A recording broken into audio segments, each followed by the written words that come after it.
जनहित इंडिया पर आज एक ऐसी शख्सियत से आपको रूबरू कराएंगे जिन्होंने महज 25 वर्ष की आयु में संसद पहुंची और मछली शहर की सांसद हैं और समाजवादी पार्टी से हैं और इनके पिताजी समाजवादी पार्टी से ही विधायक हैं और काफ़ी बड़े लीडर में आते हैं। आपको बहुत बहुत धन्यवाद, बधाई और आपका स्वागत है हमारे चैनल पे जनहित इंडिया पर। आप कैसा महसूस कर रही हैं महज 25 वर्ष की आयु में आप सांसद बन गई और आप कैसा महसूस कर रही हैं और इसका श्रेय किसे देना चाहती हैं आप? जी देखिए, हमारा बचपन से राजनीति में रुचि रहा है। जो पिताजी का जो लाइफ में स्ट्रगल रहा है, क्योंकि हमारे पिताजी एक दलित समाज से आते हैं और किसान के बेटे हैं, तो वो जब नौकरी करते थे मुंबई में चौकीदारी की नौकरी कर रखे हैं और उन्होंने बहुत संघर्ष किया है। जब हम दिल्ली से बनारस आया करते थे तो वो अपनी लाइफ के बारे में बताते थे कि हमने कैसे स्ट्रगल किया है, हमने क्या क्या डिस्क्रिमिनेशन फेस किया है। तो हमने बचपन में डिसाइड कर लिया, जब ना पिताजी के पास ना चाहते हुए भी आज वो इस पोजीशन पे है, तो हमारे पास तो बहुत कुछ है, हम क्यों नहीं कर सकते। तो हमने बचपन में डिसाइड कर लिया था कि अगर हमें मौका मिलेगा समाज सेवा करने हम करेंगे। तो ये जो हमारा सपना हमारी जनता ने पूरा किया, हमारा सपना, और इसका श्रेय अपने मछली शहर लोकसभा जनता को देना चाहेंगे, राष्ट्रीय अध्यक्ष जी को देना चाहेंगे और हम पिताजी को देना चाहेंगे। हम डिनाई नहीं करेंगे, पिताजी ने जो लगातार 10 साल मेहनत किया हारने के बाद भी उसका बेनिफिट हमें मिला है और इस पर हम कोई डिनाई नहीं करेंगे। आप एक सुप्रीम कोर्ट की लॉयर भी हैं और काफ़ी अच्छी आपकी एजुकेशन है। तो अमूमन लोग इस 25 साल की उम्र में सोचते हैं कि मैं IAS बन जाए, PCS बन जाए, एक कंफर्ट जोन में जाना चाहते हैं, खासकर स्त्रियों के लिए होता है। लेकिन राजनीति एक बहुत टेढ़ी खीर होती है। पिताजी आपके बहुत पहले ही राजनीति में हैं। राजनीति के दांव पेच, मुश्किलें, डगरें कितनी टफ होती हैं। अभी आपने चुनाव प्रचार में हम लोग देख रहे थे आप लोगों को, इतना 48 टेम्परेचर है, पब्लिक में जाना, सभाएँ करना। तो ये राजनीतिक पद इतना अचानक से कैसे दिल में आया, कैसे मन में आया कि हमें करना है जनता के लिए, कैसे करना है? देखिए, IAS IPS एग्ज़ाम बनना आप बैठ के तैयारी करते हैं। अगर आपने 1 साल मेहनत कर ली, 2 साल मेहनत, तो आप बन जाते हैं। लेकिन राजनीति ऐसा नहीं कि आप 5 साल चुनाव लड़ लिए, जीत लिए, फिर आपका हो गया लाइफ सेट। आपका इसमें आपको विलिंग और पावर, चाह चाहिए होता है, जो हमने अपने पिताजी से लिया है। क्योंकि हम जब बचपन से साथ में उनके रहे हैं, क्योंकि वो हमेशा बनारस में अपनी कॉन्स्टिट्यूंसी में रहे हैं, हमेशा हम दिल्ली में रहे हैं बचपन से। भले उनके साथ टाइम स्पेंड करने का इतना मौका नहीं मिला, लेकिन हमने उनसे सीखा है कि अगर आपको समाज सेवा करना है तो पॉलिटिक्स से कोई अच्छा स्टेज नहीं है, प्लेटफॉर्म नहीं है। तो हमें ऐसा लगता है कि राजनीति में आके आपको समाज सुधार करना है या आपको कुछ चेंजेस लाना है, चाहे लॉ में चेंजेस लाना है, चाहे वुमेन एम्पावरमेंट हो गया, किसी भी सेक्टर में, तो राजनीति से बेटर कोई पोजीशन नहीं है। जी। आपकी प्रारंभिक शिक्षा कहाँ शुरू हुई और आपने प्रारंभिक शिक्षा कहाँ से पूरी की, ग्रेजुएशन कहाँ से पूरा किया? अपनी एजुकेशन के बारे में जनता को बताइए, जानना चाह रहे हैं। देखिए, 99 में जब पहला चुनाव जीते थे पिताजी, तो लोगों ने कहा कि बच्चों को एजुकेशन दिलाना ज़रूरी है। तो उस समय, उसके 2-4 साल बाद हम दिल्ली शिफ्ट हो गए थे। आप गाँव से बिलोंग करते हैं? हम गाँव से बिलोंग करते हैं और पापा ने राजनीति में बहुत तरक्की की है, इसलिए क्योंकि माता जी ने हमें संभाला दिल्ली में। माता जी ने हमें बचपन से संभाला, हम 5 भाई बहन को। पिताजी यहाँ रह के जनता के बीच में हमेशा काम करें। तो हम ये कहेंगे अगर पिताजी आज माइंड से फ्रीली माइंड होकर अगर राजनीति में रह पाए, क्योंकि हमारी माता जी ने सपोर्ट किया वहाँ से, तो दोनों लोग का बहुत सपोर्ट रहा है। हमने 12th क्लास अपना एयरफोर्स गोल्डन जुबली से किया है। अच्छा, आपने एयरफोर्स से पढ़ाई की अपनी स्टार्टिंग? तो एयरफोर्स में बड़ी डिसिप्लिन होती है जी। तो कुछ वहाँ सीखने को मिला आपको? जी, सीखने को बहुत कुछ मिला, क्योंकि हमें पॉलिटिकल बैकग्राउंड और एयरफोर्स अलग ही बैकग्राउंड होता है। वहाँ को डिसिप्लिन सीखने को मिला है, वहाँ के जो रहन सहन होता है बहुत डिफरेंट होता है, बहुत फॉर्मेलिटीज़ होती हैं, ये सब चीज़ सीखी। और मुझे सीखने को ये मिला है कि जो एयरफोर्स के जो वहाँ पे जो बच्चे होते हैं, उनसे ये भी सीखने को मिला है कि जो उनसे उनके जैसे लोकल इश्यूज़ हो गए, जैसे ट्रांसफ़र का इशू हो जाता है और उनके बारे में कि एयरफोर्स विंग में क्या क्या है, जो बैकग्राउंड, जो जॉब के बारे में, सब मुझे पहले पता है। लेकिन जब मैं एयरफोर्स में गई तो मुझे आइडिया हो कि अच्छा एयरफोर्स में क्या क्या रैंक्स होती है, उसमें जॉब्स कैसे मिलता है, मुझे इन सब के बारे में जानकारी मिली है। उसके बाद हमने दिल्ली यूनिवर्सिटी से BA प्रोग्राम किया है, सोशोलॉजी पॉल साइंस से किया है। देन उसके बाद हमने MIT नोएडा से LLB किया है। तो 22 में हमारा लॉ कंप्लीट हुआ है। फिर 22 के बाद हमने स्टेट बार काउंसिल का इनरोलमेंट कराया था। देन उसके बाद all India bar council exam दिया था, वो हमारा क्लियर हुआ है, प्रीवियस ईयर क्लियर हुआ है। उसके बाद हमने फिर सुप्रीम कोर्ट में इनरोलमेंट कराया था। तो सुप्रीम कोर्ट में इतनी अच्छी लाइफ थी, वहाँ पे इतना पैसा होता है, लाखों लाख फीस होती है, तो वो सब छोड़ करके गलियों में घूमने की क्या ज़रूरत थी? देखिए, हर चीज़ पैसा नहीं होता है, मान सम्मान भी होता है।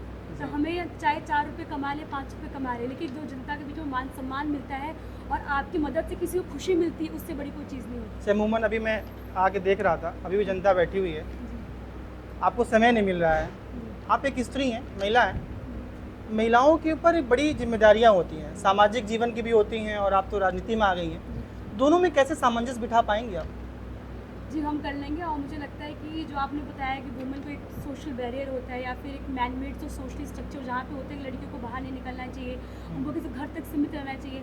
अगर हम यहाँ पे आ जाएँ, 12 हमसे 5 लड़कियाँ प्रेरित होती हैं कि राजनीति में अच्छा, ये हम हमारे लिए इससे कोई बड़ी बात नहीं होगी।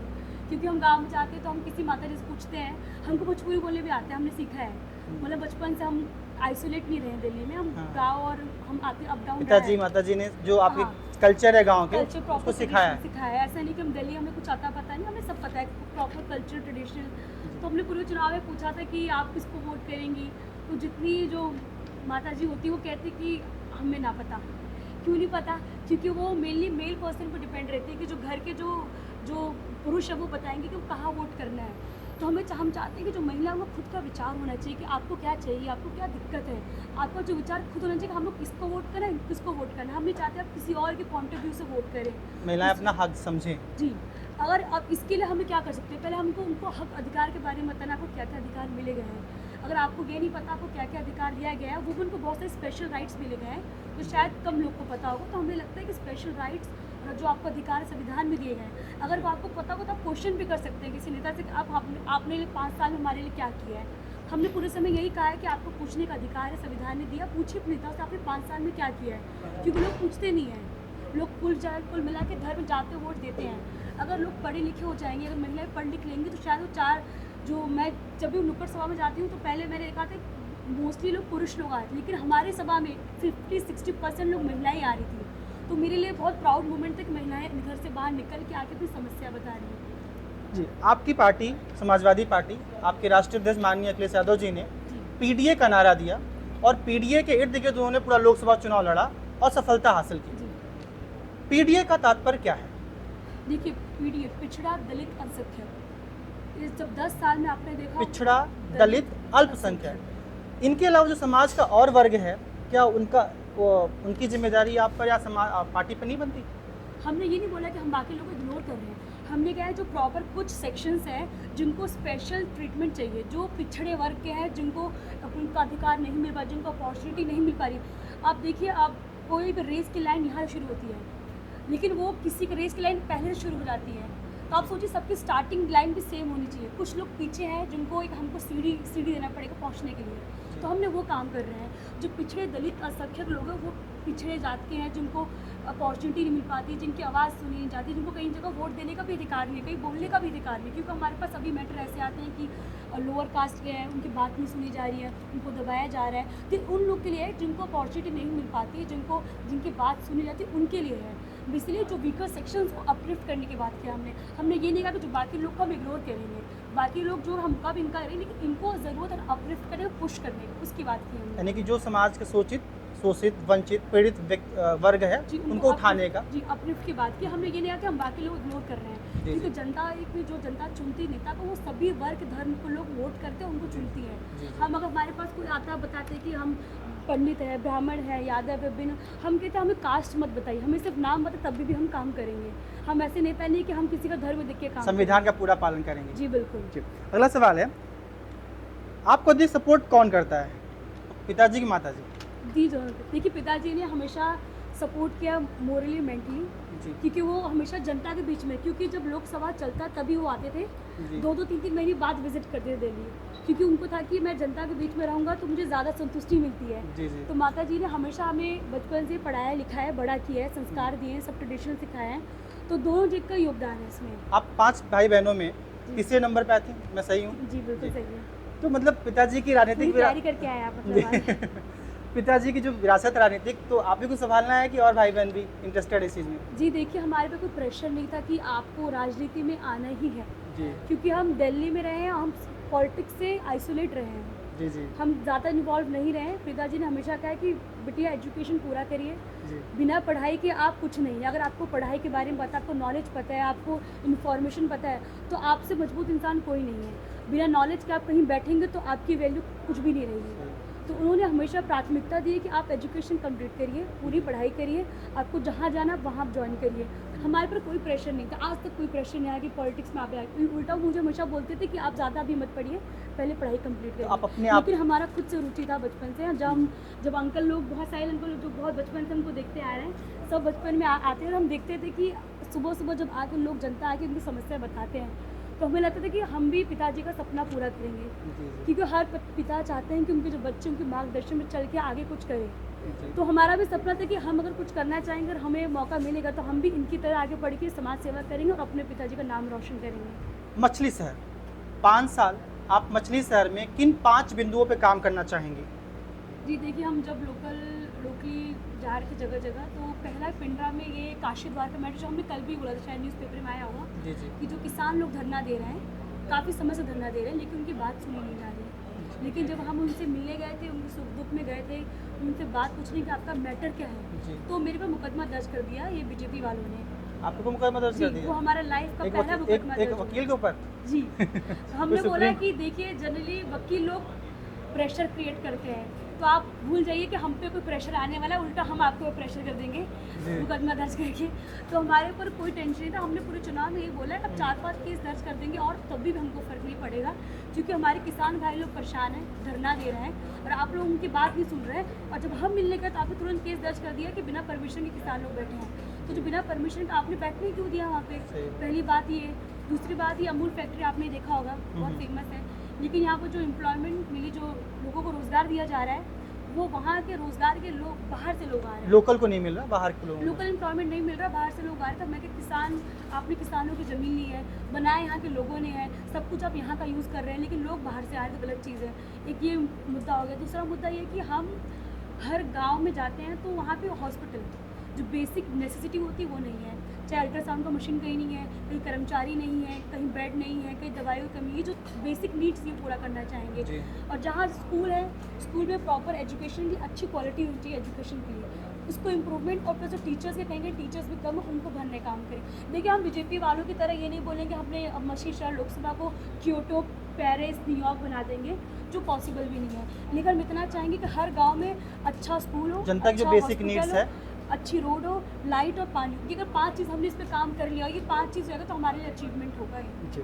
अगला सवाल, माननीय अखिलेश जी से आपकी मुलाकात होती है, उनका क्या व्यवहार रहता है, कैसे ट्रीट करते हैं आपको? हम तो परिवार की तरह हैं, क्योंकि जब हम छोटे से आए, या फिर आपने पीछे फोटो देखा होगा। जी हाँ, वही तो मैं देखा, बड़ी अच्छी बॉन्डिंग शेयर करती हैं आप। ये फोटो बचपन से है, और ऐसा नहीं पॉलिटिक्स, परिवार पॉलिटिक्स के अलावा हमारा पारिवारिक संबंध, रिलेशन है उनसे। जी जी। तो ऐसा नहीं कि हम अभी अचानक सब मिल रहे हैं, बचपन से मिलते आए हैं और उनकी फैमिली से बहुत अच्छा रिलेशन रहा है जी। और ये चुनाव पिताजी को लड़ना था, क्योंकि पापा यहाँ के एक बड़े लीडर है और उनके ऊपर बहुत एक जिम्मेदारी, किरात विधायक इस टाइम पे हैं, जिम्मेदारी थी कि आपको सीट जितानी है जी। लेकिन अभी वो सिटिंग एमएलए हैं। जी जी। तो ये था कि अगर टिकट उनको देंगे तो बाईपोल इलेक्शंस होंगे, बाईपोल इलेक्शन होते हैं मोस्टली, जिनकी सत्ता हो तो उन्हीं के नेता जीतते हैं। जी जी। ये आपको ही पता होगा रियलिटी।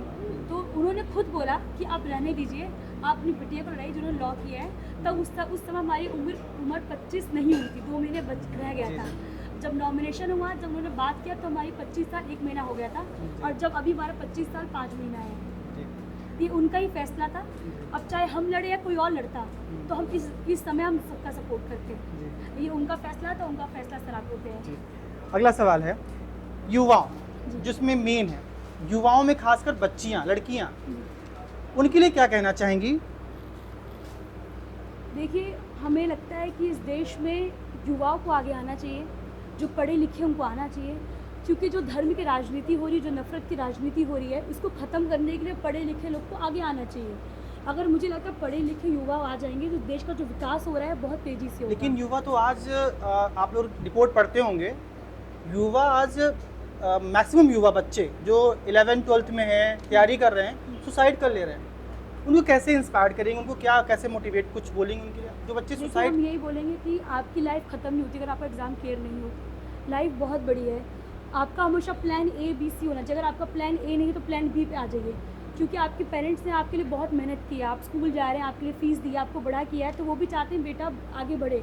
लेकिन आप किसी रीज़न से आपको नहीं सक्सेसफुल हो पा रहे हैं तो कोई बात नहीं, लाइफ ख़त्म नहीं हुई, लाइफ आपकी आगे भी है, आप और आपके पास और भी ऑप्शंस। तो मुझे लगता है इसमें एक पेरेंट्स ये कर सकते हैं, बच्चों को मोटिवेट कर सकते हैं।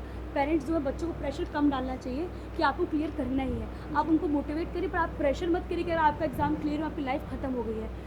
थोड़ा सा प्रेशर जो पेरेंट्स उनकी रिस्पॉन्सिबिलिटी बनती है बच्चों को प्रेशर कम डालें और उनको थोड़ा मोटिवेट करें और थोड़ा उनको एक फ्रीली इन्वायरमेंट क्रिएट करें। एक समाज में अमूमन हर घर में होता है कि पेरेंट्स बच्चों को पॉलिटिक्स में जाने से रोकते हैं, अमूमन होता है ऐसा। जी, तो आप क्या कहना चाहेंगे इस पर कि देखिए हम जिस स्कूल से पढ़े हैं फोर्स गोल्डन जुबली से, हम एक ऐसे थे पूरे स्कूल में एससी कास्ट से सिर्फ 2 लोग थे पूरे स्कूल में। आप ये समझिए एससी जो कास्ट के जो लोग हैं हाँ। कितने के डेवलप पूरे स्कूल में, मतलब मेरे स्कूल में होंगे मतलब 6-7 हज़ार लोग होंगे। हाँ, मैं वहाँ पे गया हूँ जिस स्कूल आप पढ़ी हैं। Air force golden jubilee institute. मैं एक्चुअली मैं एयरफोर्स में टीचर रह चुका हूँ पहले। अच्छा, वहाँ पे सिर्फ मैं और मेरी सिस्टर सिर्फ 2 लोग थे बैकवर्ड से आते थे। जी तो मुझे वहाँ अनुभव हुआ कि पूरे स्कूल में सिर्फ हम 2 लोग जो बैकवर्ड से हैं, इसका मतलब हमारे जो लोअर कास्ट के लोग कितना डेवलप, कितना आगे, कितना पीछे हैं। और हमने उस समय देखा है कि पॉलिटिक्स में सिर्फ हम इकलौते थे जो राजनीति बैकग्राउंड से बिलोंग करते हैं, और जो राजनीति से दूर रहते हैं शायद उनको रियलिटी नहीं पता होती कि पॉलिटिक्स में क्या है। इसलिए वो जो मूवी में देखते हैं, जो पिक्चरों में देखते हैं, उनको ये लगता है राजनीति इज ऑल अबाउट की लड़ाई झगड़ा और आपको पावर पैसा। हाँ, लोगों के लगता है। लेकिन मुझे लगता है अगर आपको पावर पैसा मिल रहा है, वो पावर पैसा आपको इसलिए मिलता है कि आप लोगों की ज़िंदगी सुधार सकते हैं। आपके पास इतना पावर, आप किसी को खुशियाँ दे सकते हैं, किसी को लाइट दे सकते हैं, किसी को पानी दे सकते हैं, किसी की ज़िंदगी में आप एक उजाला ला सकते हैं। जी जी। तो जो हमारा पर्सपेक्टिव बहुत अलग था, हम कहते थे कि ऐसा कुछ नहीं है जो आप टीवी में देखते हैं वो बहुत डिफरेंट हो। जो असली राजनीति ये है कि आप सुबह बैठते हैं, आपके पास 10 लोग आते हैं आपकी मदद मांगने के लिए, अगर 10 में से 4 लोग को मदद कर लिए तो मेरे लिए इससे कोई बड़ी बात नहीं है, इससे कोई खुशी की बात नहीं है। तो मुझे लगता है जो बच्चे जिनका पॉलिटिकल बैकग्राउंड, उनको इतना नॉलेज नहीं होता, उनको आई थिंक इतना आइडिया नहीं कि पॉलिटिक्स का क्या होती है। जितना पॉलिटिक्स दूर रहेंगे उतना आपको पॉलिटिक्स बहुत डिफरेंट लगेगा, बहुत मुश्किल लगेगा। लेकिन जितना नज़दीक जाएंगे आपको इतना मोटिवेट होंगे, आपको इतना मन करेगा कि हम कैसे पॉलिटिक्स में आके अपना स्टैंड ले सकें। क्योंकि राजनीति एक ऐसी जगह है जहाँ पे आप समाज सेवा कर सकते हैं, जहाँ से आप एक एरिया को बदल सकते हैं। और हम हमेशा से बचपन से जो बच्चे लोग पढ़ते आए हैं स्कूल में कि डेवलपमेंट कैसे होना चाहिए, क्या क्या हमारे इंपॉर्टेंट, अगर आप एजुकेशन पढ़ रहे हैं, अगर आपका एजुकेशन का जो फ़ायदा आप दे सकते हैं कहीं, तो आपको ज़रूर आगे आना चाहिए। और आई थिंक इसका जो तैयारी होती है, हमारे दिल्ली यूनिवर्सिटी में बहुत इलेक्शंस भी होते हैं बच्चों के। लेकिन अभी मैं प्रयागराज से हूँ। प्रयागराज में एक इलेक्शन होता था यूनिवर्सिटी में, लेकिन वो बंद कर दिया गया है। हम इसका मुद्दा उठाएंगे, हमने नोट कर रखा है जी, जरूर उठाइएगा। मैं क्योंकि देखिए कल मैं वहीं था। देखिए अगर हम पॉलिटिकल बैकग्राउंड हम डिनाई नहीं करेंगे, हम प्रिविलेज्ड हैं, हमारे पिता की वजह से हमको टिकट जल्दी मिलेगा, हम इसको डिनाई नहीं करेंगे। परिवार बात पे हर जगह परिवार बहुत है, टीचर बच्चे टीचर बनते हैं, एयरफोर्स के बच्चे एयरफोर्स बनते हैं। जब आपको मौका मिला तो मैं आपका एक आपका वो स्पीच बहुत वायरल हुआ है, मैं सुनना चाहूँगा। इलेक्टोरल बॉन्ड आपने बोला है। अच्छा, हमने कहा था EDCBI वाला ना, हाँ हाँ, इलेक्ट्रोल बॉन्ड के ऊपर हाँ। कि बीजेपी वालों का नारा है कि चंदा दो धंधा लो, नहीं तो EDCBI का फंदा लो। हाँ उस समय ये मुद्दा बहुत हॉट टॉपिक था उस समय। तो हाँ। हमें लोगों को बताया चाहिए, जो पार्टी 2014 में आई थी कह रहे थे हम करप्शन ख़त्म कर देंगे, हम नौकरी ले आएंगे, हम ट्रांसपेरेंसी से काम करेंगे, लेकिन जब इलेक्ट्रोल बॉन्ड का मुद्दा आया तो आप देखें कितने लोगों से उन्होंने चंदा लिया, उसके बदले उनको काम दिया इन लोगों ने। लेकिन इन मुद्दों पे बीजेपी वालों ने बात नहीं किया, तो हमने स्लोगन तैयार किया कि पूरे चुनाव में ये स्लोगन हम बोलेंगे। खुद आपने तैयार किया, किसी ने और तैयार किया था? ये देखिए, अब पूरे चुनाव में मुझे बहुत सारे लोग सजेशन देने आते थे कि ऐसा करिए, लेकिन हमारे पिताजी ने एक बार भी मेरे पे कोई प्रेशर नहीं डाला। उनको पता है कि हमारी लाइफ का पहला ये दौर है। मैं सुनता था। ये मेरे लाइफ का पहला है पॉलिटिकल जो भी चीज़ हम कर रहे थे, तो उनकी साइड से बिल्कुल प्रेशर नहीं था, कुछ भी नहीं था कि आप ऐसा करिए। आपको उनको पता कि हमारा लर्निंग स्टेज है, तो हमने जो किया खुद से किया। और पिताजी ने हमेशा गाइडेंस दिया है मुझे कि आपको क्या करना है, कैसे करना है, और उनका पूरा सपोर्ट रहा है। और जो आज हम हैं उनकी वजह से और जनता की वजह से है। जब आप चुनाव लड़ रही थी जी उसी समय कौशाम्बी से भी पुष्पेंद्र सरोज जी थे, जी जी जी। वो भी इत्तेफाक से, वो भी 25 साल के उम्र के आसपास। 25 साल 2 महीना, 25 हाँ। साल 5 महीना, और इकरा हसन भी हैं। हाँ हाँ, और एक वो श्रेया 29 वर्मा साल भी के। थी, वो भी काफ़ी अच्छा था, लेकिन उनका बैड लगे कि वहाँ से रिजल्ट अभी उनका भी इंटरव्यू परसों हमारा लगा है, पुष्पेंद्र जी का। अच्छा। हाँ, तो लेकिन आप लोग इतने कम उम्र में एकदम 25 साल में क्या होते, कुछ नहीं होते। स्टेज पे जाके जनता के बीच स्पीच देना और मुद्दों पे देना कि क्या नाम है, जो EDCBI का फंदा लो, ये बड़ा स्पीच आपने खुद से बनाया होगा, तो बहुत बड़ी बात है ये। अगला सवाल है, हाँ, संसद में किन प्रमुख मुद्दों को उठाएंगे आप? क्या सोच रखा जी आपने? देखिए, जो हम मुद्दे पे चुनाव लड़े हैं, चाहे वो किसान का मुद्दा हो, चाहे एमएसपी कानून का मुद्दा हो, चाहे वो महंगाई का मुद्दा हो, चाहे गरीब गरीब अमीर अमीर हो रहा है, चाहे 2 करोड़ नौकरी का मुद्दा हो, चाहे 30 लाख वैकेंसीज खाली भरने का मुद्दा हो, चाहे अग्निवीर स्कीम समाप्त करने का मुद्दा हो, चाहे पुरानी पेंशन बहाल करने का मुद्दा हो, ये मुद्दा वो जो थे वो मुद्दा अभी भी वही रहेंगे। फर्क ये है कि रिजल्ट आ चुका है, सरकार हमारी नहीं बनी है। जैसे रागिनी जी सरकार का बनी उनकी है, जी हमारी नहीं बनी। एक 10 साल बाद बहुत मजबूत विपक्ष है, स्ट्रांग अपोजिशन आया है, तो हमारा कर्तव्य बनता है कि जो जनता का जो मुद्दा को जो इग्नोर किया जा रहा है उनको उस चीज़ को हम स्ट्रांगली रखें सदन में, और वही हम काम करेंगे। एकदम 8 सीट बचा देंगे इस बार आप। जी बिल्कुल। अगला सवाल है लास्ट, पेपर लीक, नीट, आप तो वकील हैं, नीट के जो पेपर देते हैं अमूमन 15 साल 16 साल 17 साल बच्चे होते हैं, जब उनके साथ ऐसा बीत गया, पेपर लीक हो गया, जो कि 12-12 घंटे मैं टीचर रह चुका हूँ, 12-12 घंटे बच्चे तैयारी करते हैं, फिजिक्स के क्वेश्चंस तो बहुत डिफिकल्ट होते हैं, केमिस्ट्री के, जी। पेपर लीक हो गया नीट का, एनटीए छुप लिपापोती कर रहा था, एफआईआर हुए थे, इस पर क्या कहेंगे आप? देखिए, जो 10 साल में आपने ट्रेंड देखा है, एक तो ये जॉब दे नहीं पा रहे हैं, एग्ज़ाम कंडक्ट करा नहीं पा रहे हैं, जो करा रहे हैं वो लीक हो जा रहा है, लीक होने पर जनता प्रोटेस्ट कर रही है, जो बच्चे हैं जो युवा लोग प्रोटेस्ट कर रहे हैं उन पर लाठीचार्ज किया जा रहा है। तो आप ये समझिए जो हमारी सरकार अभी है उनकी मानसिकता है नहीं कि बच्चों को एजुकेट कर सके, नौकरी दे सकें। आप सोचिए, नीट पेपर कोई छोटा पेपर नहीं होता है, 23 लाख बच्चे फॉर्म भरे थे। बच्चे फॉर्म भरते हैं। अब उसमें देखिए, ये लोग कह रहे हैं कि क्वेश्चन पेपर आसान था इसलिए इतने लोगों ने टॉप कर दिया, जो ओमआर शीट है उसका और जो बच्चों का वो मैच नहीं कर रहा है। ये बड़े लेवल पर स्कैम है, इस पर जांच होनी चाहिए और बहुत इसको गंभीरता से लेना चाहिए। और हम ये कहेंगे, जो सरकार कहती है पकौड़े जैसे नौकरी की बात करते हैं, जो कहते हैं मंदिर के बाहर जो लोग बैठते हैं वो भी नौकरी, ऐसी सरकार से हम क्या उम्मीद कर सकते हैं जिनके ऊपर नौकरी के बारे में कुछ पता नहीं। के नेता कहते हैं संविधान बदलने की बात करते हैं और उसी संविधान की शपथ लेकर सदन में जा रहे हैं। तो कुल मिलाकर इन द एंड इनको संविधान के आगे झुकना ही पड़ा है। आपने देखा प्रधानमंत्री मोदी जी संविधान को लेकर ऐसे कर रहे हैं, ये वही नेता है जो संविधान को बदलने की बात कर, आज उस संविधान को लेकर चल रहे हैं। तो ये देखिए, संविधान से बड़ा कोई नहीं होता है। संविधान सबसे ऊपर है, बाबा साहब का जो विचार है वो सबसे ऊपर है, उससे ऊपर कोई नहीं और है। आपने देखा होगा पूरे चुनाव में हम संविधान लेकर चल भी रहते हैं, हमारी कार में संविधान रखा रहता है, जब हमें समय मिलता है हम खोल के पढ़ते हैं। जी जी। हम गीता ज़्यादा नहीं पढ़ते लेकिन हम संविधान ज़्यादा पढ़ते हैं, और हम ओपनली कह रहे हैं, इसमें हमें कोई ये नहीं बोलने की इसका कॉन्ट्रोवर्सी हो जाएगी, लेकिन हम संविधान पढ़ते हैं। नहीं, संविधान सबसे ऊपर है, इसके बाद जो चीज़ें हैं वो हैं, बट संविधान सबसे ऊपर है। संविधान सुरक्षित है तो देश सुरक्षित, संविधान सुरक्षित है हमारा धर्म सुरक्षित, संविधान सुरक्षित और हर जाति वर्ग के सुरक्षित लोग देखिए, हैं। बाबा साहब ने जो कुछ बनाया सबके लिए बनाया, सबके लिए किया। और अगला सवाल ये आपसे है कि संसद में आप जब जिस दिन जाएंगी जी। तो उस दिन क्या विचारों को लेके जाएंगी और किन आशीर्वादों को लेके जाएंगे आप?